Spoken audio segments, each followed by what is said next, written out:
Terima kasih Tuhan kalau memasuki tahun 2021 ini Tuhan terus menyertai kami.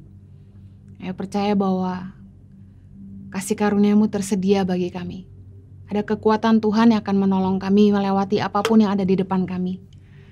Mohonkan hikmat-Mu dan wahyu-Mu dijatuhkan di tengah-tengah kami. Ajari kami firman-Mu dengan bahasa yang mudah kami mengerti, supaya kami bisa menghidupinya dalam hidup kami. Tolong hamba-Mu Tuhan, karena sungguh tanpa Engkau hamba tidak mampu. Biar hanya Kristus yang selalu dipermuliakan dalam hidup kami. Demi nama Yesus kami berdoa. Amen. Salam damai sejahtera bagi kita semua. Senang sekali saya bisa kembali melayani Anda dalam ibadah online. Hari ini saya akan share tentang firman Tuhan dengan tema meskipun bukan karena. Akhir tahun kemarin saya sempat diizinkan Tuhan beristirahat sejenak beberapa waktu. Saya sempat terpapar COVID karena ada yang nakal, nggak boleh pergi ke gereja onsite malah pergi. Tapi puji Tuhan nggak parah, Tuhan menyertai, tidak sesak napas, cuma sakit kepala, badan sakit semua. Dan sepertinya malah obat yang diminum itu lebih menyiksa dari penyakitnya itu sendiri. Dan saya bersyukur Tuhan mengizinkan saya istirahat. Dan Tuhan izinkan saya melewati penyakit yang begitu menjadi momok bagi banyak orang hari-hari ini. Sehingga saya bisa ngerti apa yang dilalui sama teman-teman. Dan saya percaya bahwa kalau kita masih bisa berdiri hari ini, semua karena kemurahan Tuhan. Waktu saya sakit, tentunya waktu saya diisolasi mandiri, saya sendirian, saya sempat nangis malam-malam, sedih gitu. Tapi tiba-tiba kayak ada suara di hati saya yang saya percaya ini Tuhan. Tuhan bilang gini, Tuhan gak berutang apa-apa sama kamu. God owes you nothing. Tuhan tidak berhutang apa-apa sama kita. Waktu saya dengar kata-kata ini, saya kayak langsung nangis. Saya bilang, iya Tuhan, Tuhan gak hutang apa-apa sama saya. Malah saya nih yang hutang sama Tuhan.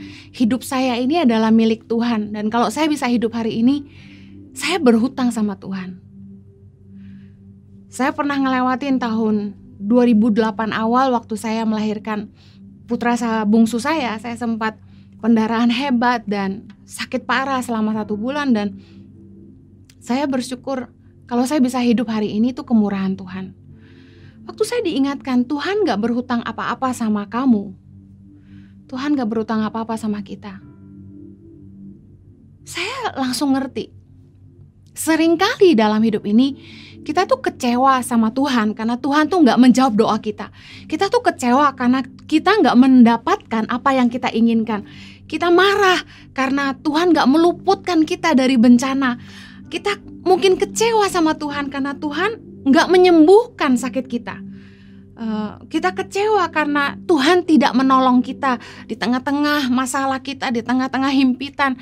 Saya percaya dan saya tahu bahwa sejak 2020 kemarin sampai dengan hari ini masih banyak yang mengalami begitu banyak masalah dan belum selesai.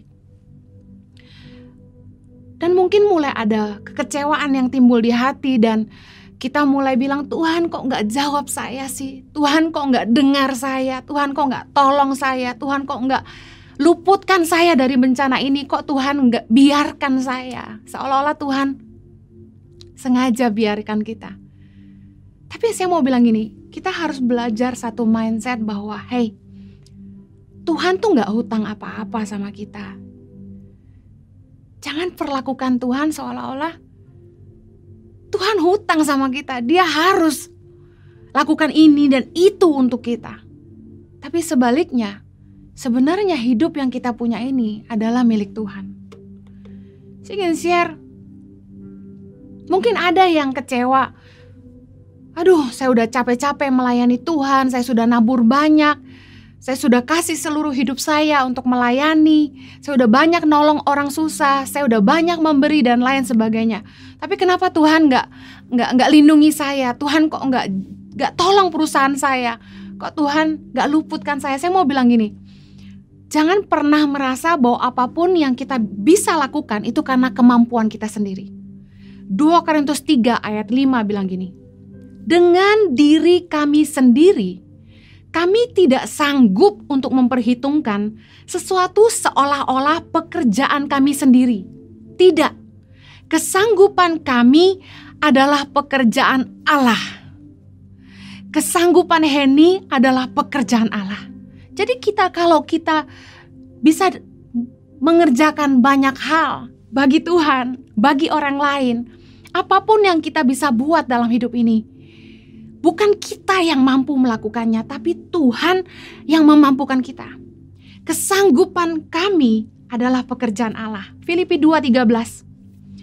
Karena Allah lah yang mengerjakan di dalam kamu baik kemauan maupun pekerjaan menurut kerelaannya.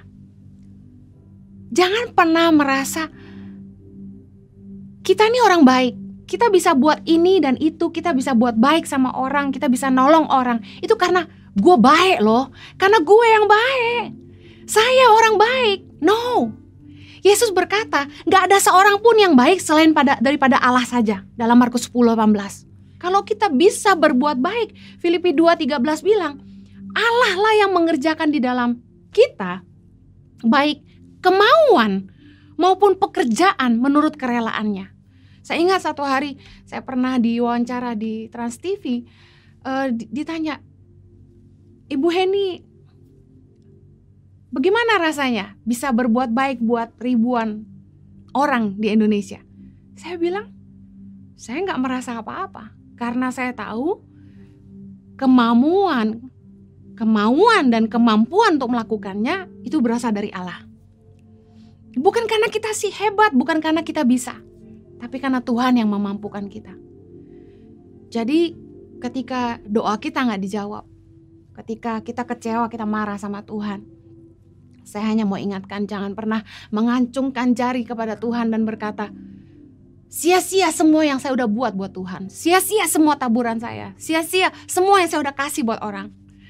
Saya mau bilang gini, Tuhan gak utang apa-apa sama kita.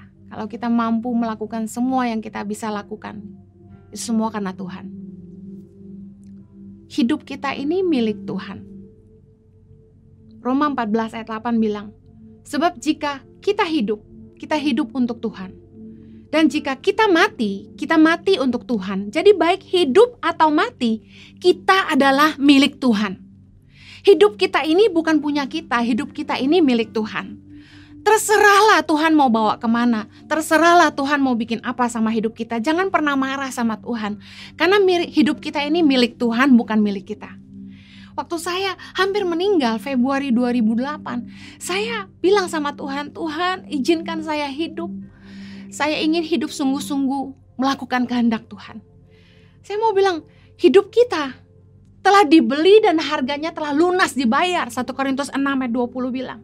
Oleh karena itu kita punya satu kewajiban, muliakanlah Allah dengan tubuhmu. Kita harus ngerti bahwa hidup kita ini bukan punya kita, tapi punya Tuhan. Dan kita berhutang nyawa sama Tuhan. Dan kalau kita bisa dikasih kesempatan Tuhan untuk hidup hari ini, kita bisa punya semua yang kita punya, kita harus memuliakan Tuhan dengan hidup kita. Bukan Tuhan berhutang sama kita, justru sebaliknya, kita yang harus melakukan segala sesuatu untuk Tuhan.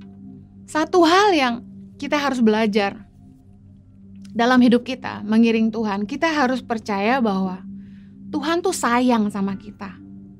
Apapun keadaan yang kita harus lewatin dalam hidup ini, baik, buruk, susah, senang, miskin, kaya, kita harus percaya satu hal, bahwa Tuhan itu sayang sama kita. Bahwa Yesus telah memberikan hidupnya untuk menyelamatkan kita. Dan itu enggak untuk sesuatu yang sia-sia. Galatia 2 ayat 20 bilang gini, namun aku hidup, tetapi bukan lagi aku sendiri yang hidup, melainkan Kristus yang hidup di dalam aku. Dan hidupku yang kuhidupi sekarang di dalam daging, adalah hidup oleh iman dalam anak Allah yang telah mengasihi aku dan menyerahkan dirinya untuk aku. Kita harus belajar percaya sama kasih Tuhan. Karena dengan itulah kita bisa punya iman. Anak saya percaya sama saya karena mereka tahu saya sangat mengasihi mereka. Mungkin keadaannya gak selalu baik. Waktu saya sakit kemarin, anak-anak saya diungsikan ke rumah opanya. Gak menyenangkan buat mereka. Mereka gak mau pergi jauh dari saya. Tapi kalau kita percaya bahwa Tuhan mengasihi kita seperti anak-anak saya percaya sama saya. Mereka tahu saya kirim mereka jauh karena saya mengasihi mereka. Saya tidak mau mereka ikut terpapar virus COVID-19. Saya tidak mau anak-anak saya sakit. Karena mereka percaya saya sayang sama mereka, mereka pergi. Apapun yang terjadi dalam hidup kita, gak selalu enak, gak selalu menyenangkan, gak selalu seperti yang kita mau. Tapi kita perlu yakin satu hal, bahwa Tuhan sayang sama kita. Yesus telah mengasihi aku dan telah menyerahkan dirinya untuk aku. Sehingga apapun yang terjadi dalam hidup kita, baik itu baik maupun buruk, kita gak akan pernah ragu bahwa Tuhan sayang sama kita apapun keadaannya. Jangan pernah kecewa sama Tuhan. Tuh saya lagi ngerenung ini. Tuhan tuh ngajarin saya tentang Sadrak, Mesak, dan Abednego. Bagi saudara yang mungkin tidak terlalu familiar dengan Alkitab, saya ingin bacakan dalam Daniel 3. Judul perikopnya perapian yang menyala-nyala. Daniel 3 ayat 14 bilang gini, berkatalah Nebukadnezar kepada mereka, apakah benar hai Sadrak, Mesak, dan Abednego, bahwa kamu tidak memuja dewaku dan tidak menyembah patung emas yang kudirikan itu? Ayat 15, sekarang jika kamu bersedia, demi kamu mendengar bunyi sangkakala, seruling, kecapi, rebab, gambus, serdam, dan berbagai-bagai jenis bunyi-bunyian, sujudlah menyembah patung yang kubuat itu. Tetapi jika kamu tidak menyembah, kamu akan dicampakkan seketika itu juga ke dalam perapian yang menyala-nyala. Dan dewa manakah yang dapat melepaskan kamu dari dalam tanganku? Ayat ke-16. Lalu Sadrak, Mesak, dan Abednego menjawab Raja Nebukadnezar, tidak ada gunanya bagi kami memberi jawab kepada tuanku dalam hal ini. Ayat 17, jika Allah kami yang kami puja sanggup melepaskan kami, maka ia akan melepaskan kami dari perapian yang menyala-nyala itu dan dari dalam tanganmu, ya Raja. Ayat 18, tetapi seandainya tidak, hendaklah Tuanku mengetahui, Raja, bahwa kami tidak akan memuja dewa tuanku dan tidak akan menyembah patung emas yang tuanku dirikan itu. Iman yang begitu luar biasa, bahwa Sadrak, Mesak, dan Abednego memilih untuk tidak menyembah kepada dewa lain, setia kepada Allah.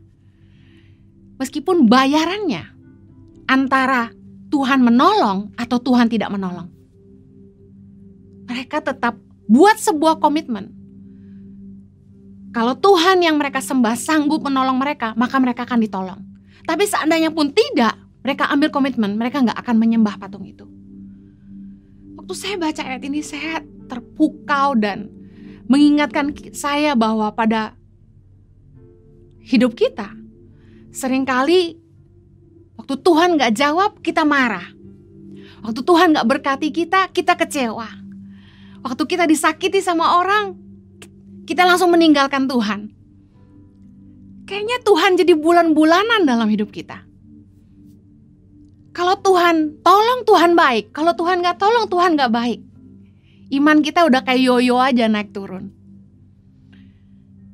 Tapi saya belajar dari Sadrak, Mesak, dan Abednego, betapa komitmen yang luar biasa. Mereka percaya bahwa Tuhan sanggup tolong mereka. Tapi kalaupun Tuhan gak tolong, mereka gak akan nyembah dewa lain. Berapa banyak doa kita gak dijawab. Yang kita mau, kita gak dapat. Kita udah meninggalkan iman dan meninggalkan Tuhan. Kayak ngancem Tuhan. Kalau Tuhan gak jawab, gue gak pakai Tuhan-Tuhanan. Kalau Tuhan gak tolong, gue udah gak mau ikut Tuhan lagi. Kita sering kali ngancem Tuhan gitu kan. Saya mau kita semua, yuk belajar dewasa. Yuk belajar meresponi kasih Tuhan sama kita. Dalam hubungan, kita juga akan diuji kesetiaan kita. Justru saya mau bilang gini, kesetiaan itu diuji justru di tengah masa-masa sulit, di dalam keadaan terjepit, dan ketika semua serba sedikit. Kesetiaan kita itu justru diuji waktu doa kita nggak dijawab, waktu Tuhan seolah-olah membiarkan kita. Tapi yuk kita mau bilang, jika Allah kami yang kami puja sanggup melepaskan kami, maka Ia akan melepaskan kami. Tetapi seandainya tidak, kami akan tetap menyembah Tuhan. Saya mau share, jangan ikut Tuhan karena, tapi ikut Tuhan meskipun. Jangan ikut Tuhan karena, tapi ikut Tuhan meskipun. Ayo naik level. Jadi orang Kristen yang lebih dewasa, beriman kepada Allah. Bukan hanya karena berkat-berkatnya. Bukan hanya karena semua kebaikan yang Dia bisa berikan buat kita. Tapi kita mau mencintai Tuhan dengan seluruh hidup kita. Kita mau ikut Dia meskipun. Matius 16 ayat 24. Yesus bilang, setiap orang yang mau mengikut aku, ia harus menyangkal dirinya, memikul salibnya, dan mengikut aku. Yesus gak pernah janji bahwa ikut Yesus tuh bakal mudah. Tapi malah gak mudah. Harus menyangkal diri, menyangkal keinginan daging, menyangkal kemauan kita sendiri, mengorbankan kepentingan kita.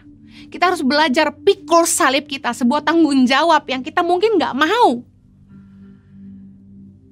Baru ikut Yesus. Jangan jadi orang Kristen gampangan yang kalau cari parkir susah gak ke gereja. AC kurang dingin gak mau ke gereja. Tim praise and worshipnya kurang keren gak mau ke gereja. Pengkhotbahnya kurang cakep gak mau ke gereja. Gerejanya kurang bagus gak mau ke gereja. Hari-hari gini gereja yang rame justru gereja yang bisa menawarkan fasilitas bintang 6. Saya mau bilang, jangan jadi Kristen kacangan. Jangan jadi Kristen gampangan. Yang begitu harus pikul salib langsung lari. Yang ketika Tuhan gak jawab doa kita, kita kecewa dan meninggalkan Tuhan.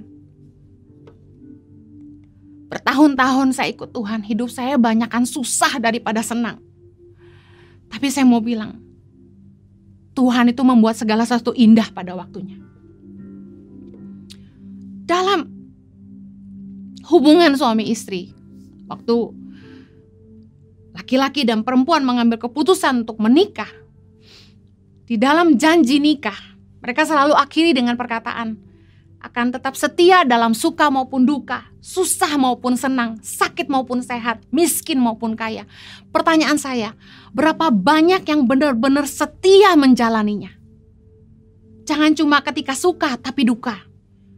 Jangan hanya waktu senang tapi susah. Bukan hanya waktu sehat tapi sakit. Jangan hanya pada waktu kaya tapi miskin. Pernah nggak ibu-ibu atau bapak-bapak ngebayangin gini? Kalau seandainya saya bener-bener jatuh sakit, pasangan saya masih mau ngurus saya nggak ya? Saya diurus nggak ya?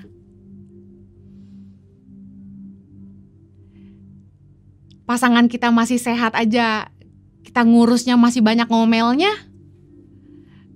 Gimana kalau pasangan kita benar-benar sakit dan gak bisa apa-apa? Ada beberapa orang yang saya lihat ketika pasangannya jatuh sakit, pasangannya setia, menemani, merawat. Tapi ada juga yang ngomel-ngomel karena capek. Saya nggak tahu apakah Anda pernah lewatin ini, bahwa manusia itu selalu take and give. kita itu dicintai karena sesuatu. Iya, kita masih cantik, suami sayang. Iya, suami masih menghasilkan uang, istri sayang. Tapi gimana kalau sampai keadaannya berbeda? Bakal diurusin gak waktu kita benar-benar sakit? Masih disayang gak kalau kita benar-benar gak bisa apa-apa lagi? Gak berguna? Ditinggal gak kira-kira sama pasangan kita kalau kita cacat? Maaf, pasangan masih muda, masih cantik aja, hanya karena hamil gemuk banyak yang tinggal, banyak yang suaminya gak setia. Ada yang istri-istri suami susah dikit aja ngomel, bukannya nolong, malah ngerongrong. Menyedihkan waktu kita menghadapi kenyataan hidup bahwa kita itu selalu dicintai karena sesuatu. Saya pernah ngebayangin, gimana ya seandainya kalau aku sakit, terus aku gak bisa khotbah, aku gak bisa kerja. Jojo masih mau sama aku gak ya? Masih ngurusin aku gak ya? Atau jangan malah aku ditinggal-tinggal nanti? Mudah-mudahan enggak. Enggak sakit dan enggak ditinggal. Saya percaya cinta yang murni adalah cinta meskipun, bukan cinta karena. Kalau Anda jatuh cinta sama seseorang dan cintamu tuh benar-benar murni, Anda tahu orang ini punya sejuta kekurangan. Anda tahu orang ini punya begitu banyak kelemahan, tapi Anda cinta. Sulit waktu saya ditanya di awal kami mau nikah, kenapa cinta sama Jojo? Karena saya nggak punya alasan. Apa yang saya suka? Saya cinta aja. Saya nikah waktu Jojo baru merangkak dari nol sama-sama. Kami mulai dari nol, jadi gak lihat harta, gak lihat wajah, karena waktu itu Jojo belum seganteng hari ini. Saya mau bilang, waktu pasangan kita sehat, baik, mau melayani, bisa mencukupi kebutuhan kita, mudah banget kita bilang, aku cinta, I love you. Tapi coba renungkan, kalau kesehatan hilang, harta habis, wajah cacat, pasangan udah gak bisa melayani kebutuhan kita, gak bisa mencukupi kebutuhan rumah tangga, kita masih bisa setia gak? Justru kesetiaan itu diuji waktu kita tidak mendapatkan apa yang kita harapkan. Waktu kita doa dan Tuhan gak jawab instan apa yang kita minta. Tuhan gak memberikan jalan keluar dengan kecepatan waktu yang kita mau. Saya mau bilang gini, bisa gak belajar percaya bahwa Tuhan itu pasti memberikan yang jauh lebih baik dari apa yang kita bisa pikirin, bahkan dari apa yang kita pikir kita layak dapatkan. Tahukah Anda bahwa kadang-kadang dalam hidup ini tuh kita tuh minta apapun sama Tuhan itu terlalu kecil menurut ukuran Tuhan. Karena kadang-kadang kita melihat diri kita begitu kecil. Tapi kalau kita gak dapat apa yang kita mau, selalu punya iman gini, Tuhan sayang sama saya. Kalau Tuhan gak kasih ini, Tuhan pasti kasih yang jauh lebih baik. Saya belajar bahwa Tuhan itu bekerja lebih jauh dari apa yang kita sanggup pikirkan, dari apa yang kita sanggup lihat dengan mata kita. Tuhan tuh bekerja lebih jauh, in advance. Tuhan udah prepare jauh sebelumnya. Dan Tuhan tuh mengerjakan jauh lebih besar dari apa yang kita sanggup pikirkan maupun doakan. Efesus 3 ayat 20 bilang, bagi Dialah yang dapat melakukan jauh lebih banyak daripada yang kita doakan atau pikirkan. Seperti yang ternyata dari kuasa yang bekerja di dalam kita. Sabar waktu kesetiaan kita sedang diuji. Sabar ketika roti sisa sedikit. Sabar ketika kita harus nangis tiap malam, ngelewatin masa-masa sulit dan keadaan kita serba terjepit. Kayaknya kok Tuhan gak jawab doa kita. Kok kayaknya Tuhan ngebiarin kita. Sabar. Terus berkata, Tuhan tahu yang jauh lebih baik. Saya ngerti banget waktu kita ngejalanin hidup kita yang gak mudah. Kita gak bisa ngerti saat itu. Sebenarnya gimana sih? Apa sih yang Tuhan mau? Tapi firman Tuhan berkata, manusia gak bisa menyelami pekerjaan Allah. Tapi percaya begini, Pengkhotbah 3 ayat 11. Ia membuat segala sesuatu indah pada waktunya. Katakan amin. Bahkan ia memberikan kekekalan dalam hati mereka. Tetapi manusia tidak dapat menyelami pekerjaan yang dilakukan Allah dari awal sampai akhir.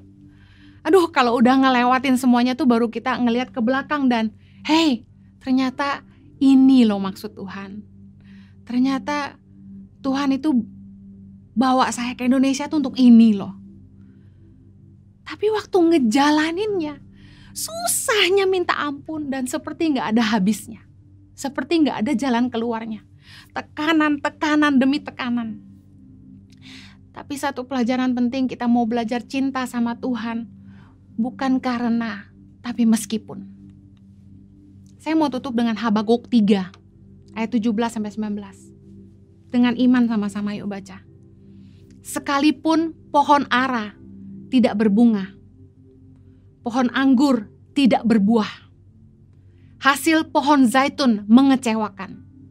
Sekalipun ladang-ladang tidak menghasilkan bahan makanan, kambing domba terhalau dari kurungan, dan tidak ada lembu sapi dalam kandang. Namun aku akan bersorak-sorak di dalam Tuhan, beria-ria di dalam Allah yang menyelamatkan aku. Allah Tuhanku itu kekuatanku. Ia membuat kakiku seperti kaki rusa. Ia membiarkan aku berjejak di bukit-bukitku. Amin. Mau gak belajar sama-sama saya? Belajar ikut Tuhan, cinta Tuhan, bukan karena, tapi meskipun. Kita mau bilang sama Tuhan, Tuhan, sekalipun pohon ara tidak berbunga, pohon anggur tidak berbuah, hasil pohon zaitun mengecewakan, sekalipun ladang-ladang tidak menghasilkan bahan makanan, kambing domba terhalau dari kurungan, dan tidak ada lembu sapi dalam kandang. Namun aku akan tetap bersorak-sorak dalam Tuhan, beria-ria di dalam Allah yang menyelamatkan aku. Allah Tuhanku itu kekuatanku.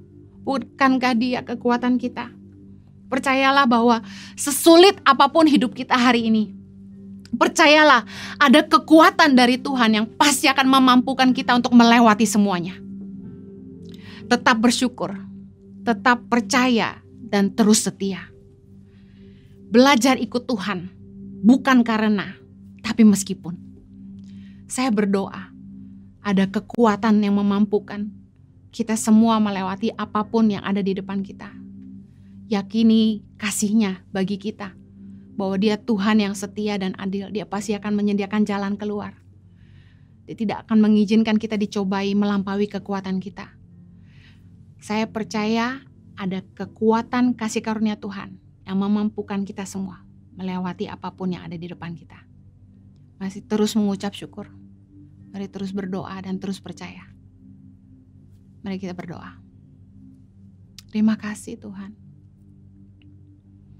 Terima kasih Tuhan. Thank you Lord. Biar kiranya Engkau selalu ditinggikan dalam hidup kami Tuhan. Dalam apapun yang kami hadapi dalam hidup kami, dalam apapun yang kami harus lewati, biarlah Tuhan selalu dipermuliakan dalam hidup kami. Bapa, hamba-Mu berdoa saat ini buat setiap kami yang melewati masa-masa sulit, padang gurun. Tuhan, apapun yang kami kerjakan seperti gak ada hasil. Tuhan tolong, berikan kami kekuatan untuk melewati semuanya. Ajar kami untuk terus mengucap syukur, Hamba-Mu percaya bahwa Engkau gak tinggal diam Tuhan. Ada kekuatan kasih karunia-Mu yang memampukan kami. Bukan dengan kuat dan gagah kami, tapi karena keperkasaan Roh-Mu di dalam kami. Tuhan, berdoa buka jalan buat anak-anak-Mu Tuhan. Biar mereka terus belajar percaya bahwa Tuhan sayang sama mereka. Apapun keadaan mereka. Bahwa mereka akan tetap ambil komitmen untuk tetap mengucap syukur apapun keadaan mereka Tuhan. Kami mau belajar mencintai Tuhan. Bukan hanya karena, tapi meskipun. Meskipun keadaan kami gak baik. Kami mau bilang Tuhan selalu baik. Terima kasih Tuhan. Tolong setiap anak-anak-Mu. Anugerah-Mu memampukan kami semua. Ajar kami terus setia Tuhan. Setia kepadamu dan setia kepada pasangan kami. Demi nama Yesus kami berdoa. Amen.